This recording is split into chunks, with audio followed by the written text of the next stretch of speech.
Get ready for a spine-chilling ride as we dive into the shady underworld of the Mocro Mafia's European alliances in this YouTube video.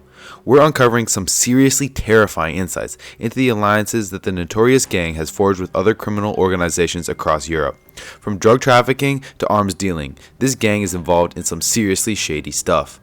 We'll take you on a journey through their twisted world, revealing the dark secrets they've been hiding from the public eye. So grab your snacks and let's explore the shadowy realm of the Mocro Mafia. For the first time in 2016, Raphael Imperial and his endeavours were featured in the international news. Previous to this, in 2002, the Italian police stumbled upon two of fancock's paintings.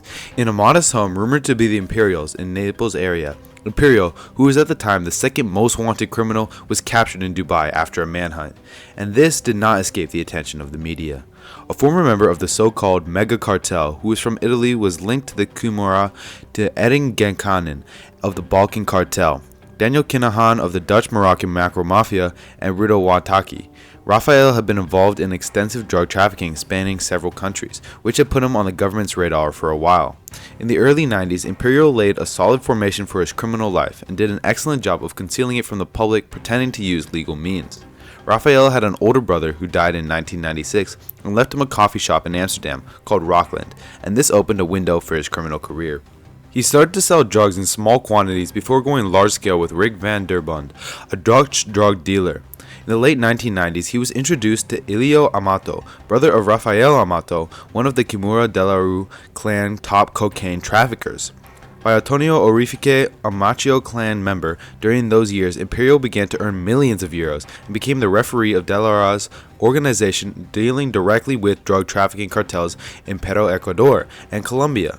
Later, there was a split of the Seasoniste de Second Iliano from the Delaror clan, and Raphael decided to ally with the Seasonisti. During the feud, he reportedly supplied the clan with weapons, a position that he allegedly maintained up to his arrest. According to the testimonies of other arrested clan members, Raphael was not a broker who acted independently, but was actually a full member of the organization. In January 2016, the Interior Ministry of Italy issued a warrant for his arrest for international drug trafficking as a part of organized crime activity. But Raphael moved from Amsterdam to Madrid, then finally settled in the UAE, Dubai. According to the authorities, he continued his criminal dealings from there and was spending 400,000 euros a month to maintain his lavish lifestyle. He just couldn't live a low-profile status. Two journalists couldn't for scale and standing on studied Imperial to an extent that they were able to decipher how he ascended in his crime career. They made his information known to the public through the book titled Mafia Paradise, which was released in 2017.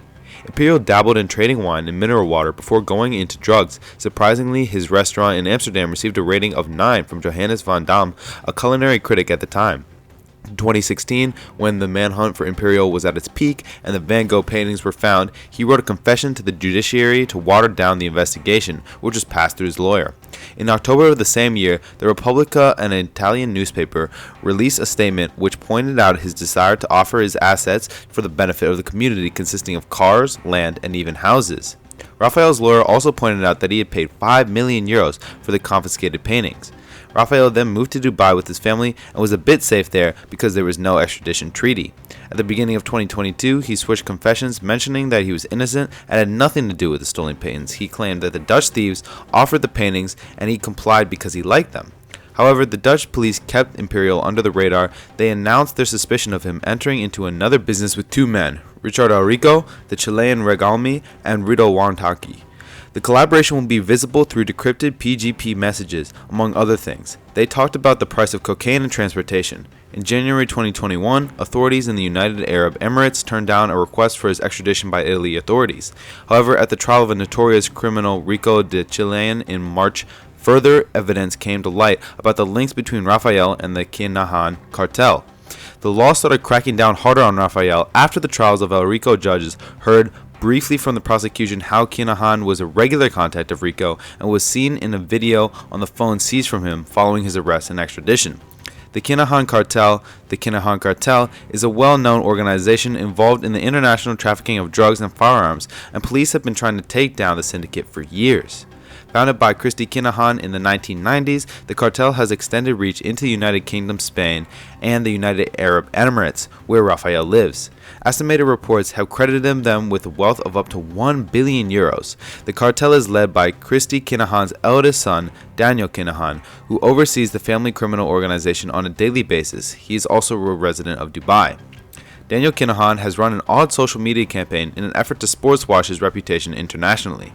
He once worked as an advisor for Tyson Fury, and recently he's been under a lot of pressure and keeps rejecting different images to make him a successful boxing promoter. This, however, hasn't stopped the DEA from keeping tabs on him. DEA documents sent to the Dutch police expose what could be a super drug cartel headed by Daniel Kinahan, Raphael, and Dutch criminal Rito Antaki, and Edinburgh, a Bosnian drug trafficker who grew up in the Netherlands. The DEA records the group meeting in Burj Arab Al Hotel in Dubai, the supposed cartel's headquarters. Their talents and connections propelled them to the top tiers of organized crime, where they had the power to thwart governments and law enforcement organizations. The DEA regards them as one of the world's 50 largest drug cartels, with a virtual monopoly of Peruvian cocaine and controllers of a third of the cocaine trade in Europe. An astonishing $23 billion worth of cocaine was reportedly brought into Europe at the height of the super cartel's influence. All the men, including Raphael, were associates of Daniel Kinahan and were guests at the Irish crime boss's 2017 wedding at the plush Al Arab Hotel. 30 tons of cocaine. Imperial discusses the importation of industrial quantities of drugs in secret talks with convicted Italian drug trafficker Bruno Carbone, which were decrypted by Europol and passed on to Italian judicial authorities. Raphael urges Carbone in one of the exchange changes, saying, "Let us try to be brave this year. We need to produce 30 tons. It is critical that we make first before any other stress, and we may then discuss retirement. We've put forth a lot of effort to get here. We must not give up now." The massive cargo he was organizing was to be transported from Colombia Turbo Port to Hoya Taro. However, Dubai's attitude towards criminals shifted that year. They thought that they were untouchable because they could go about their business virtually unnoticed in the emirate for years. Criminals to be handed over Dubai, however, did not until Rita Wantaki. He was arrested in December 2019 and thrown on a plane to the Netherlands in June. The Public Prosecution Service demanded life in prison for the Mocro Mafia boss. If you have been enjoying this video so far, please sure to hit the subscribe button so you don't miss out on any new crime stories.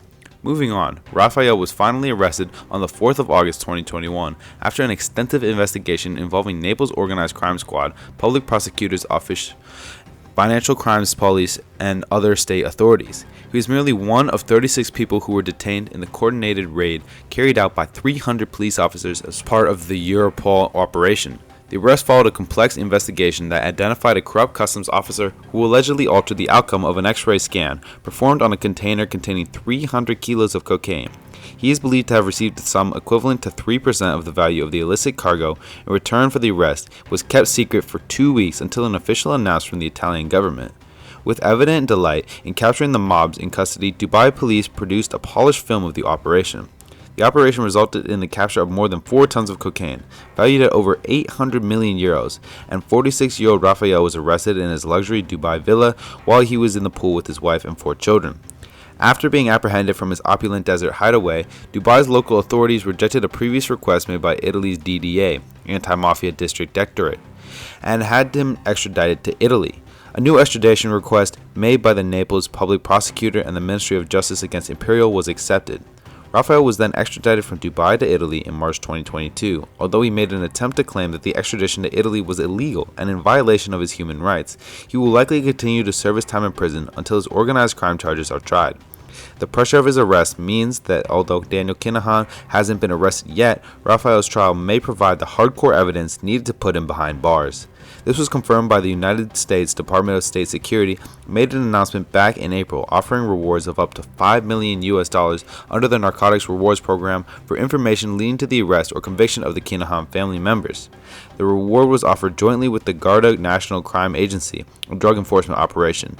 The Irish police force, the Garda, also stated that the megabucks contract for information struck by the U.S. administration is already paying off sources. Claim he is still out of options and he cannot hide in Dubai forever. If the sources are to be believed, the trial of Raphael might just change everything. For a man who seems invincible and who has taken drugs and crime by the horns, he's currently in Italy behind the bars as he awaits trial. That's all for this video.